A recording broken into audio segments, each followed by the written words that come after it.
Hello, in this video I'm going to show you how to import your bank statement from your online banking into Kashflow.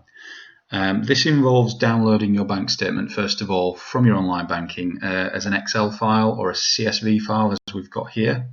And what that basically is rather than seeing a PDF version of your bank statement that's set out all nice and neat as your bank would like you to see it, you're effectively just downloading the transactions to an Excel type file. What this allows you to do is effectively copy and paste all that data directly into your Kashflow account, and it'll save you all the hassle of having to type out each transaction, the date, the description, the reference, etc. So here we've got a sample bank account with about a month's worth of transactions on here. So they go from the 1st of Jan 2019 down to the 31st of Jan 2019, and there's various receipts and expenditure on this. So rather than typing all that out, let's show you how to import it into Kashflow. So I'm just going to close this, so it's saved on my desktop. And here we are on the dashboard. If we go to the bank option on the menu at the left hand side, click on that. And then we go to this button here, which on Kashflow it refers to it as bank feeds. But if we click activate, we can actually choose a manual upload rather than connecting it directly to your bank.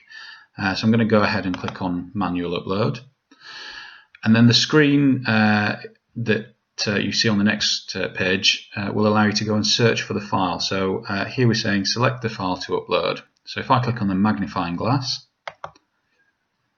and go to my desktop, which it's already defaulted to, and select the bank statement that I've just downloaded from my bank, click open.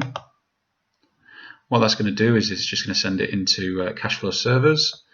And we're going to click upload, and then Kashflow is just going to process those columns and understand what's in there. So it's understood that one of the columns had a date in, the other column had the description of the transaction, and the other two columns were the receipts and the payments.